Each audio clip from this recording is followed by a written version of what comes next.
নমস্কার। আমরা এখন আলোচনা করছি ব্রহ্মসূত্র, বেদান্তের যে মুখ্য স্তম্ভ। ব্রহ্মসূত্র রচনা করেছেন বাদরায়ণ। বাদরায়ণের যে আমরা সাল অনেকে মনে করেন 400 থেকে 450 খ্রিস্টপূর্ব। বেদান্তকে 3 মুখ্য স্তম্ভ: উপনিষদ, শ্রীমদ্ ভগবদ গীতা আর ব্রহ্মসূত্র। তো উপনিষদকে শ্রুতি প্রস্থান, শ্রীমদ্ ভগবদ গীতা স্মৃতি প্রস্থান, ব্রহ্মসূত্রকে ন্যায় প্রস্থান বলা হয়। তো প্রস্থানত্রয় আমরা ব্রহ্মসূত্রে দেখতে পাই, এটা শ্রুতি প্রস্থান, স্মৃতি প্রস্থান, ন্যায় প্রস্থান। শ্রুতি প্রস্থান में उपनिषद, स्मृति प्रस्थान में श्रीमद् भगवद गीता এবং ন্যায় প্রস্থান में ব্রহ্মসূত্র। ব্রহ্মসূত্রকে অধ্যায় সংখ্যা 4, পাদ সংখ্যা 16, অধিকরণ সংখ্যা 191, সূত্র সংখ্যা 555। তো প্রথম অধ্যায় আমরা দেখি। প্রথম অধ্যায়ের নাম সমন্বয় অধ্যায়, যেখানে 39টি অধিকরণ আছে, সূত্র 134টি আছে। দ্বিতীয় অধ্যায়ের নাম অবিরোধ, অধিকরণ আছে 46টি, সূত্র সংখ্যা 157টি।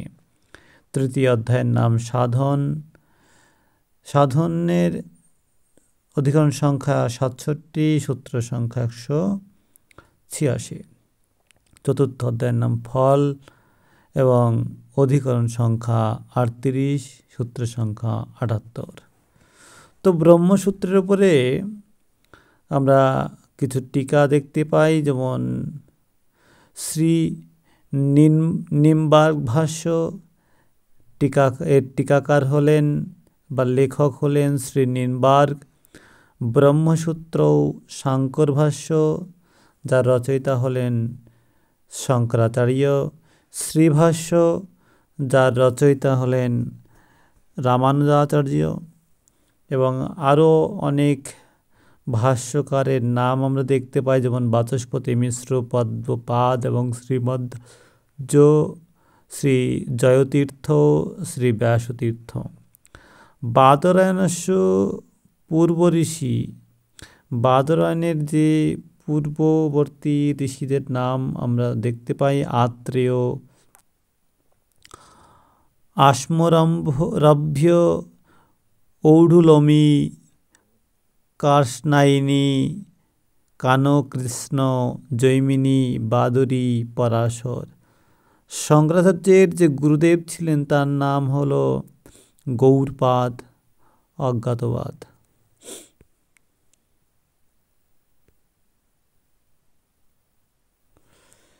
এরপরে আসি যে বেদান্ত সূত্রম, উত্তর মীমাংসা, ভিক্ষু শারীরিক সূত্র, ভিক্ষু সূত্র। এরপরে আসি আমরা আভাসবাদের রচয়িতা সুরেশ্বরাচার্য, প্রতিবিম্ববাদের প্রকাশাময়তি এবং অবচ্ছেদবাদ বাচস্পতি মিশ্র। 3টি বাদ আমরা দেখতে পাই। এবং ব্রহ্মসূত্রের প্রথম সূত্র অথাত ব্রহ্ম জিজ্ঞাসা। অথ শব্দের অর্থ আরম্ভ, মঙ্গল, পূর্বকৃতাপেক্ষ, অনন্তর। ব্রহ্ম জ্ঞাन की इच्छी के 4 साधन: नित्यानित्य वस्तु विवेक, इहामूत्र भोग विराग, সমদমাদি সাধন সম্পত্তি, মুমুক্ষুত্ব। তো 4 প্রকার সাধন কি? সাধন চতুষ্টয়, যেটাকে বলা হয় নিত্যানিত্য বস্তু বিবেক। তো নিত্যানিত্য বস্তু বিবেকের কথা এখানে উল্লেখ আছে। 2 নম্বর ইহামূত্র ভোগবিরাগ এবং 3 নম্বর সমদমাদি সাধন সম্পত্তি, 4 নম্বর মুমুক্ষুত্ব।